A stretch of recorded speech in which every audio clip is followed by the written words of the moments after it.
Long before the church had pulpits and play spaces, she had dinner tables and kitchens. Every meal mattered, and Jesus pointed the way. Everyone was welcome when Jesus sat at a table, from VIPs to traders, from religious leaders to shame-filled sinners, from those in the margins to those at the top.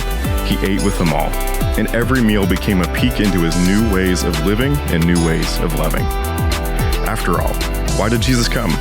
He came to serve, to give his life, and to seek and save the lost. And how did he come? He came eating and drinking. What we learn at the table with Jesus is what we need for our tables today.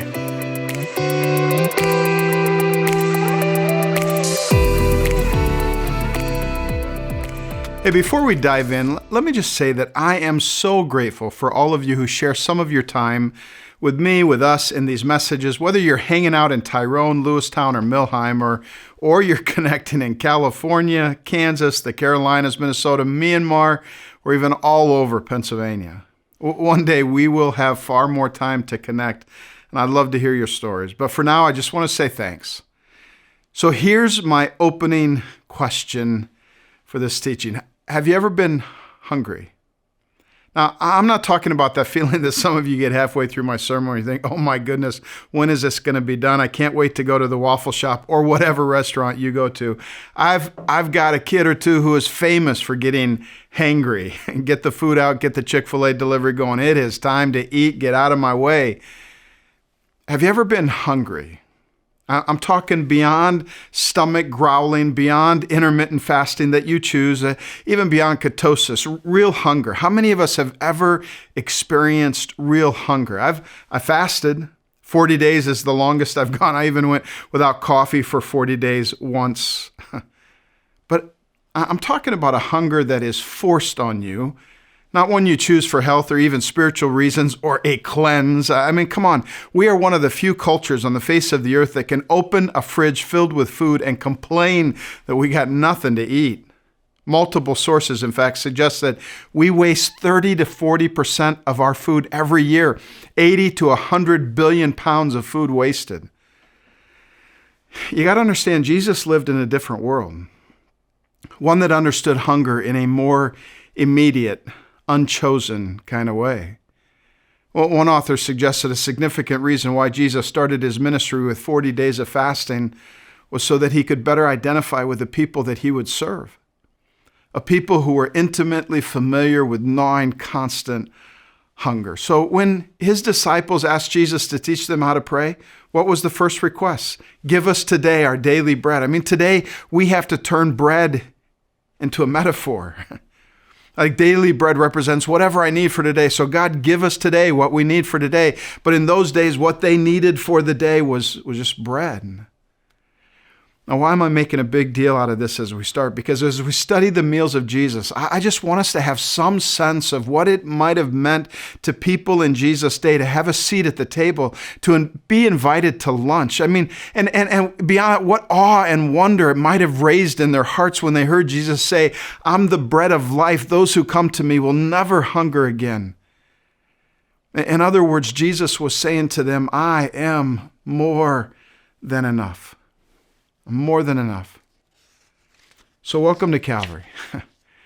Together we are on a journey to trust the more than enoughness of Jesus as we've been looking at a series of meals with Jesus. And you've heard me say, if I had a tagline for this series, it would probably be, Jesus never met a table he didn't like. I mean, it seems like he just had this way of turning every table into sacred space, every meal into an encounter with God.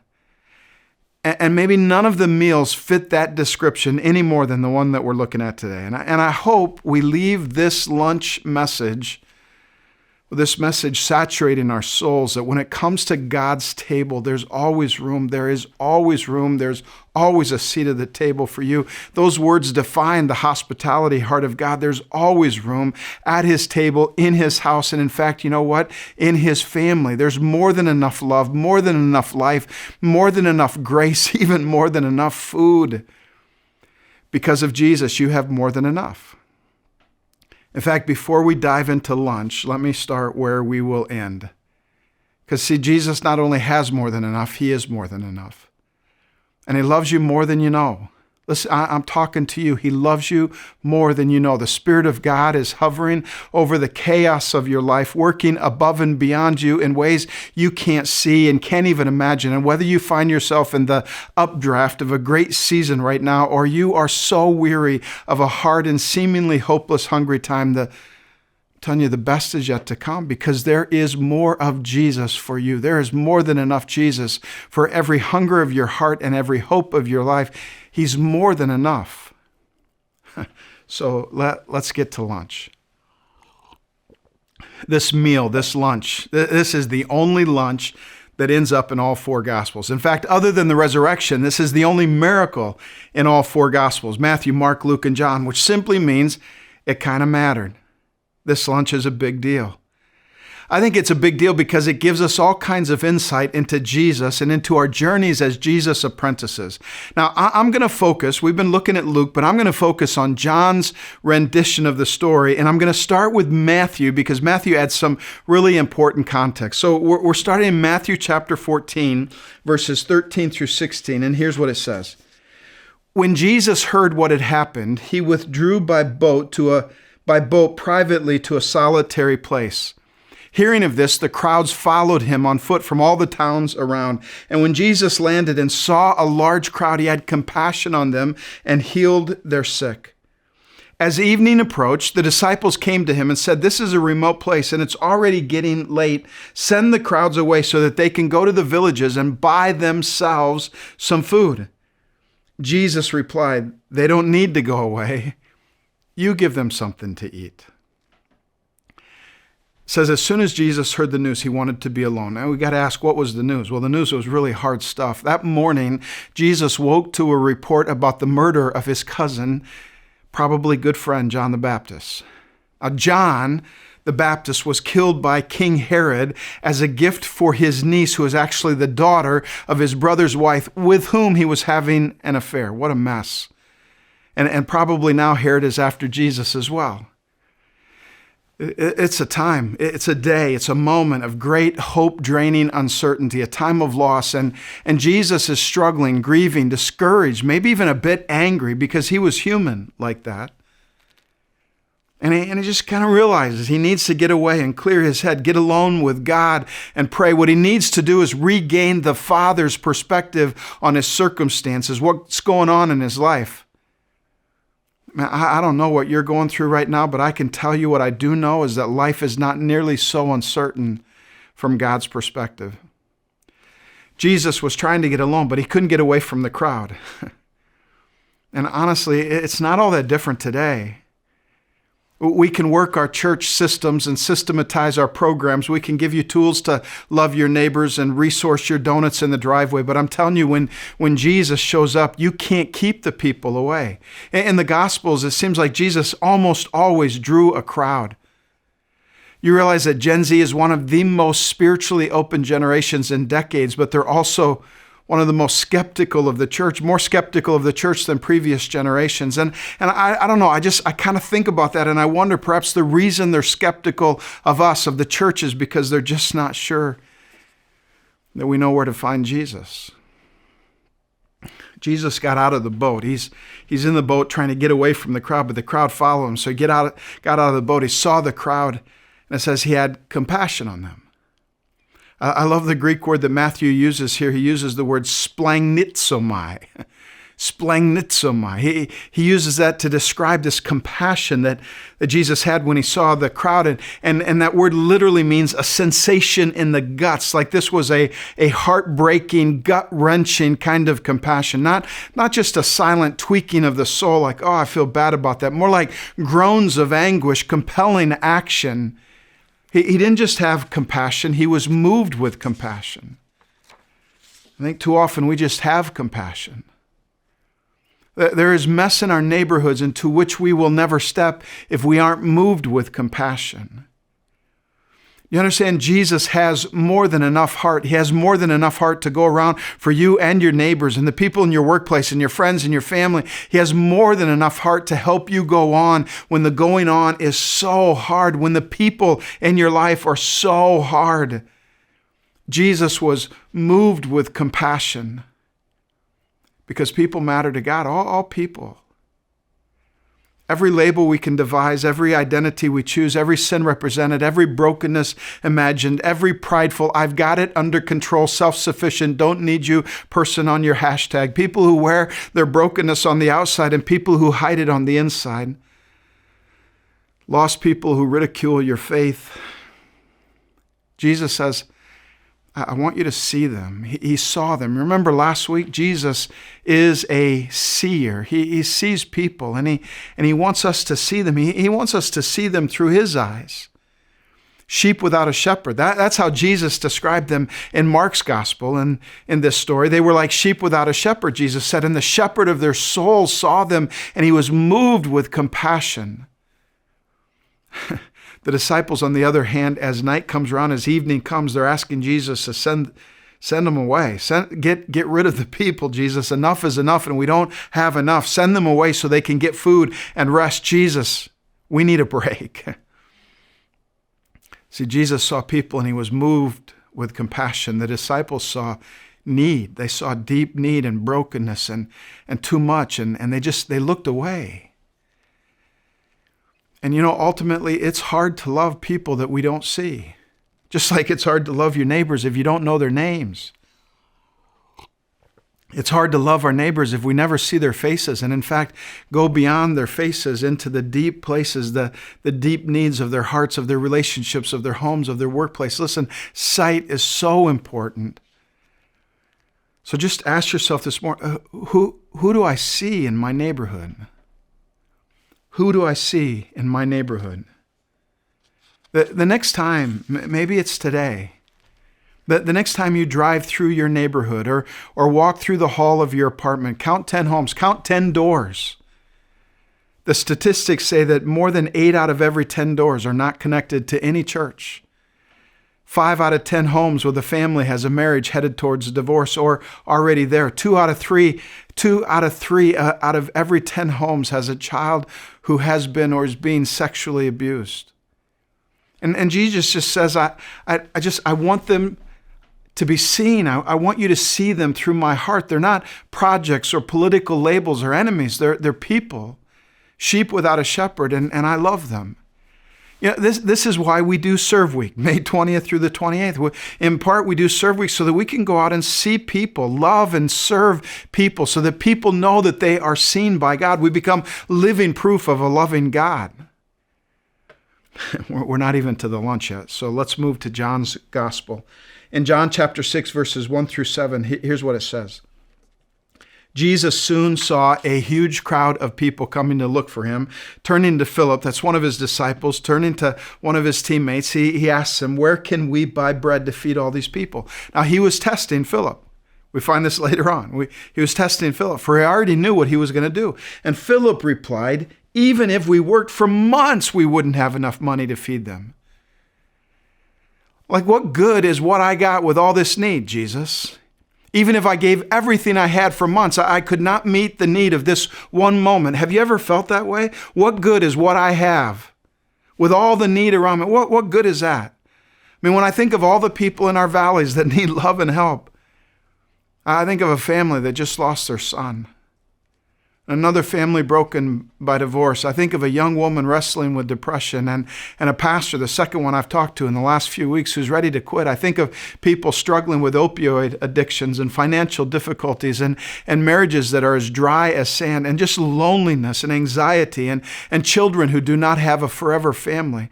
And when we think of the need, man, it is easy to think if all I have to give is all there isn't enough. And if there isn't enough, then I don't know, Jesus, maybe I should just hang on. Maybe I should conserve what I have, because if there's just not enough, well, there's not enough.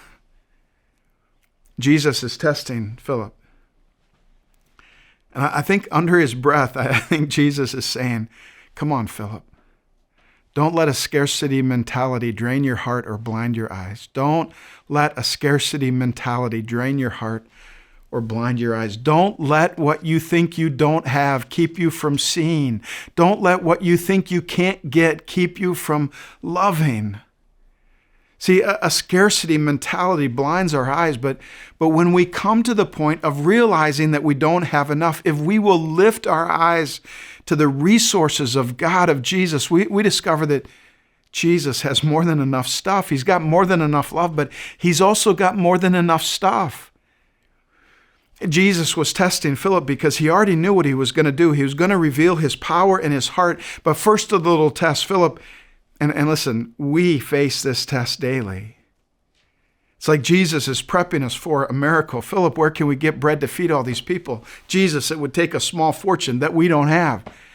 Jesus is asking from an attitude of abundance, and Phil is answering with a mentality of scarcity. Jesus is asking a faith question, where can we get this done? And Philip is given a how are we going to do it, can't be done kind of response.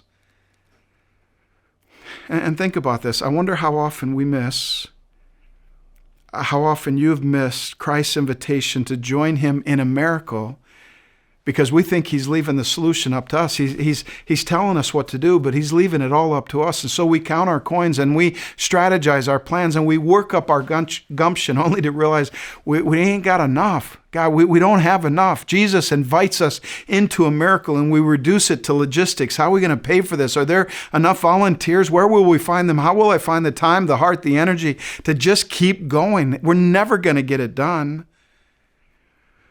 Jesus is looking for a yes, and all we got is a yeah, but. And see, I don't know. I think Jesus was hoping Philip would say, well, I don't know. Let's see, Jesus. I watched you turn 6 pots of water into 768 bottles of fine wine. I was there when you healed that guy's son with just a word, long distance. There was that guy at the pool, crippled for decades. He didn't even know that you were you, but you healed him, and he walked. So let's see, Jesus, where are we going to buy bread? I don't know. You tell me. Jesus, you just tell me what you want me to do, because I'm pretty sure you got this, and I just want to join you in what you're doing. I just want to be around to see it happen, because Jesus, you're more than enough. That's what I think Jesus was hoping Philip would say. And can I tell you, God is still looking for people who believe that Jesus is more than enough. That Jesus has more than enough compassion to see every need and more than enough stuff to meet every need. And he'll help you do the same. Now, don't hear what I'm not saying. He wants us to use our strategies and our resources and our creativity and recruit the people, but all the while realizing that he can make our not enough so much more than enough. And that's what it's like to be living life at his table. Look at John chapter 6 as we continue on, verses 8 through 11. It says, Then Andrew, Simon Peter's brother, spoke up. He said, There's a young boy here with 5 barley loaves and 2 fish. Honestly, I think Andrew is joking around.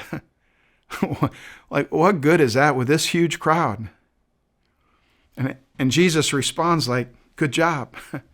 Tell everyone, that's it. Tell everyone to sit down, Jesus ordered. And so all of them, the men alone numbered 5,000, so not counting women and children, 5,000 men. They all sat down on the grassy slopes. And then Jesus took the loaves. He gave thanks to God. He broke them and passed them out to the people. And afterwards, he did the same with the fish. And they all ate until they were full. And Jesus has more than enough. He sets the table and he gives us a seat at the table for the world's greatest miracle. He's the true model of the hospitality heart of God. But every once in a while, think about this, because you've run across it too. Every once in a while, we find someone else. We run across someone else who's joining Jesus in his more than enough journey. We catch a glimpse of Jesus in the hospitality heart of someone else at the table. Like this kid with 5 barley loaves and 2 fish. We actually don't know very much about him. In fact, John's the only one who even mentions that he existed. But we know this, barley was the bread of the poor. At that time, it was the cheapest grain you could buy. This is a poor community. He's not just a young boy. He's a poor, young, hungry boy with a sack lunch. Just picture this scene. Think about it for a moment. This is all he has. If he doesn't bring this home, maybe his whole family goes hungry. My guess is that in this crowd of thousands of people, there are at least a few others who could have given even more. And when they ask him for his food, he's being asked to give all that he has so that someone else can eat.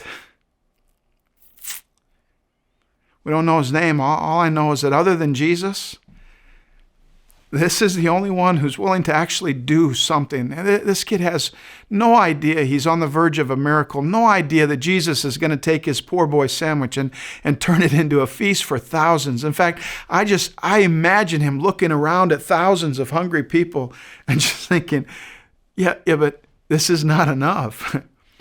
I don't have enough for this great need. It was all he had, but all he had was so little. But at the table of Jesus, I'm telling you, small acts of sacrificial generosity become the seeds of awesome. You have enough to give. Luke tells us that Jesus sent the disciples into the crowd, putting them in groups of 50. So imagine the disciples go out, 5,000 men, add in the women and children, and you have hundreds and hundreds of groups of 50 people. Jesus took the happy meal, gave thanks, began to break off pieces. He produced the food and the disciples distributed. You understand, it's still the same. He's in production. We're in distribution. Can you picture Team Jesus? I mean, he fills their hands. They distribute the food and come back and stand in line. And he fills their hands. They distribute the food, come back and stand over and over and over again until everyone has eaten all they could eat. Not just a little taste, all they could eat. And when everyone was full, they gathered 12 baskets of leftovers, one for each of the disciples. You know, so often we think it takes something big to do something big. But at Jesus' table, it's small that gives birth to big. In the kingdom, it's small that gives birth to big. It's a sack lunch that gives birth to a feast for thousands. And I just got to pause here and tell you a couple of stories, because this point, I just feel like this point needs to land in our hearts today. A few years ago, a story in Christianity Today told of a Muslim man who made a commitment to follow Isa al-Masih, Jesus the Messiah. Surprisingly, a rather small, ordinary miracle caused him to open his heart to Jesus. He described the miracle in his own words. He said, one night the only food my wife and I had, the only food we had was a small portion of macaroni. My wife prepared it very nicely. Then a friend of hers knocked on the door. I told myself the macaroni is not enough for even two of us. So how could it be enough for three of us? But because it is our custom, we opened the door. Their custom was hospitality. So they opened the door and she came in to eat with us. And while we were eating, he said, the macaroni started to multiply. It became full in the bowl. In fact, he said, I suspected something was wrong with my eyes, so I started rubbing them. I thought maybe my wife hid some macaroni under the small table, and so I checked, but there was nothing there. My wife and I looked at each other, but because of our guest, we said nothing. He said, that night as I slept, Issa, Jesus, came to me and asked, do you know who multiplied the macaroni? And I said, in my dream, I said, I don't know. And he said, I am Isa al-Masih, Jesus the Messiah. And if you follow me, not only the macaroni, but your life will be multiplied. They invited a neighbor in whom they couldn't afford to feed, and through that small act of generosity, he encountered Jesus. Small gives birth to big. I shared the story of Toby a few months ago at XYM at our youth meeting. When Toby was in high school, he wrote an essay on world hunger and ended up winning a 2-week trip study tour in Africa through World Vision. And he got there, and Toby was struck by the beauty and the poverty of Ethiopia. But when he got back home, there was one picture that dominated his mind. He just couldn't get rid of it. It was a picture of one day at a World Vision distribution camp. He was handing out food and supplies and playing with some of the kids. And as Toby and the others were getting ready to leave, this little 11-year-old boy came up and tapped him on the shoulder. He was staring at Toby's T-shirt. And then this little boy looked down at his own shirt, and it was worn and thin and full of holes. And he looked back at Toby, and he asked him shyly for Toby's shirt. Could I have your shirt? Toby he wasn't prepared for that request. His luggage was a day away. Fair skin minus T-shirt plus African sun was not a very good equation. And so he shrugged his shoulders, shook his head no, and stepped on the bus. But from that moment on, Toby just couldn't get that picture out of his mind. Back home, it was even worse when he counted how many T-shirts he had. So he started a T-shirt drive called Give the Shirt Off Your Back. He went door to door collecting T-shirts, persuaded stores to put out collection bins. Local media picked up the story and it went viral. And in a few months, he collected over 10,000 shirts. Now, how does a high school student get 10,000 shirts to Ethiopia? He called one relief agency after another. Same answer. Sorry, can't help. Too expensive. UPS would do it for a mere $65,000. Finally, he connected with an organization called Supporters of Sub-Saharan Africa, and they just happened to be taking a shipment of supplies to Africa, and they could take Toby's shirts along for the ride. Just one hitch, they could only go to one African country, Ethiopia. Listen, don't let the size of the need keep you from giving the little that you have. You just don't know. Who knows how God will multiply it for good? But we have to be willing to give the little we have. See, we can't expect all-in benefits with a casual commitment. Rarely will God do what he does if we're not willing to do what he asks, even if it means giving all we have.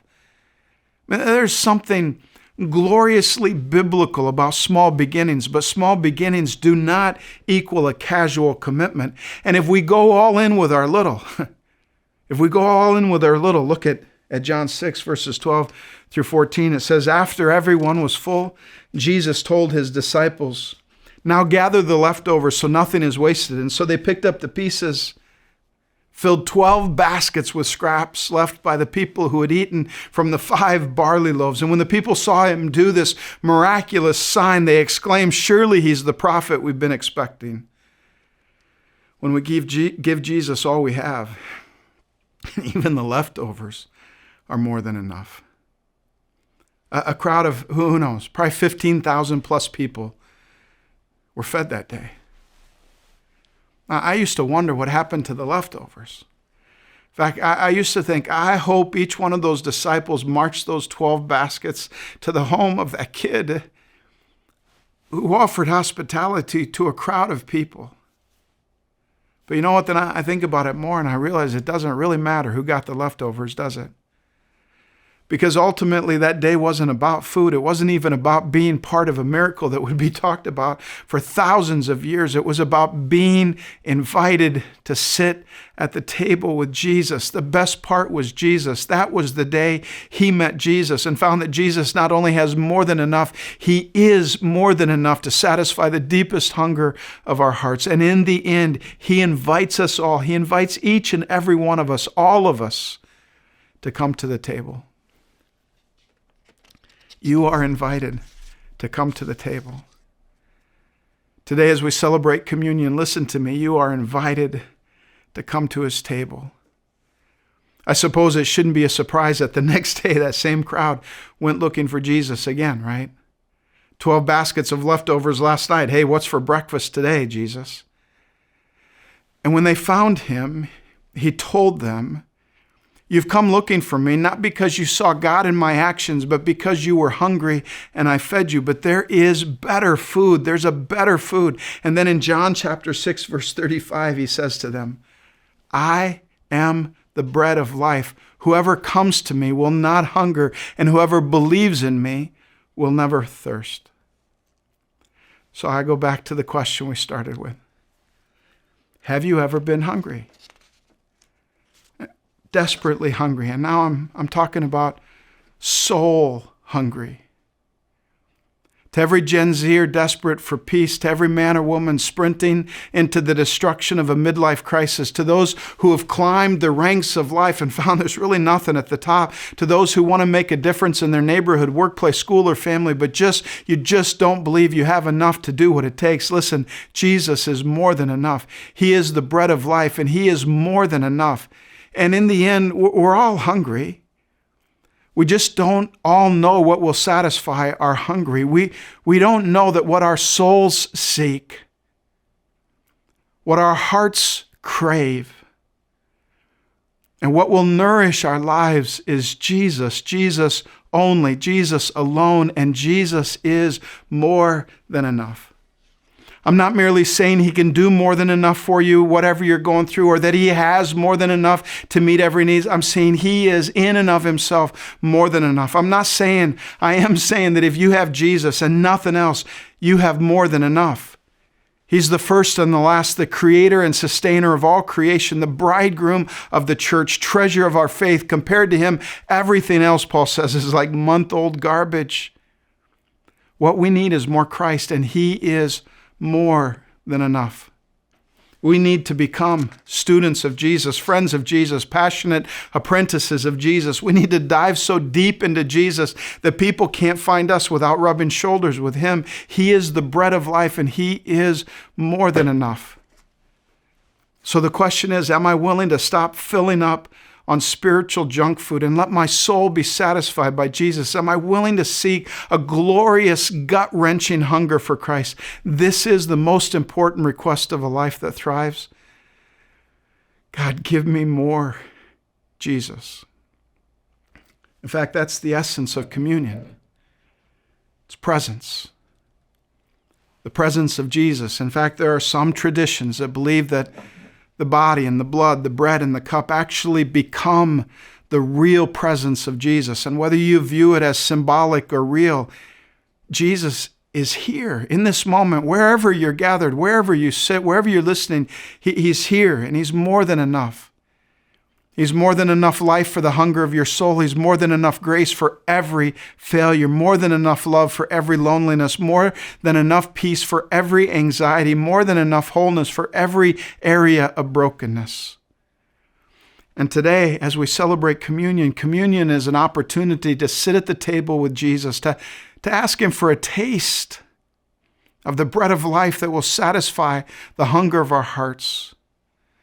So I'm going to ask you to take the bread. It represents His body broken for you. And take the cup. It represents His lifeblood poured out for the forgiveness of your sins.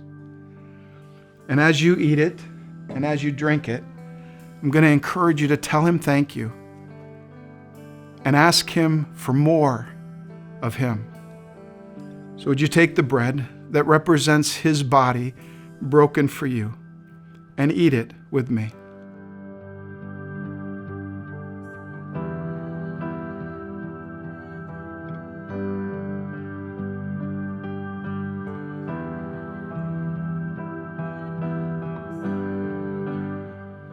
And take the cup that Jesus said to His followers represents His blood poured out for the forgiveness of your sins.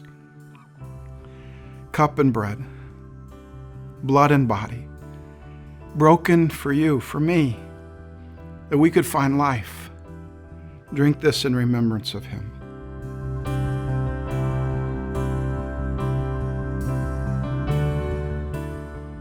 I believe that in the days to come, if we are faithful to follow Jesus, we're going to see multitudes coming looking for Him. And when that time comes, have faith. The hour is not too late. The place we live is not too desolate, as long as we remain blessed and broken. As long as we're willing to go out among the people, as long as we're willing to give Him what little we have, He'll multiply that by His amazing grace. He will take what little we have and make it much. Let me pray for you, and then I just encourage you as you listen to this song, let the gratitude flow in your heart and ask Him for more of Him. Jesus, we want more of You. You are, we declare it, we believe it, You are more than enough. You not only have more than enough, you are more than enough. And we seek the life. Our hearts, our souls hunger for the life that You give. You are the bread of life. We thank You for Your presence. I thank You for Your presence in every corner, in every place where this is being heard. Pour out Your Spirit upon us. We are blessed and broken in Your hands. In Jesus' name we pray. Amen.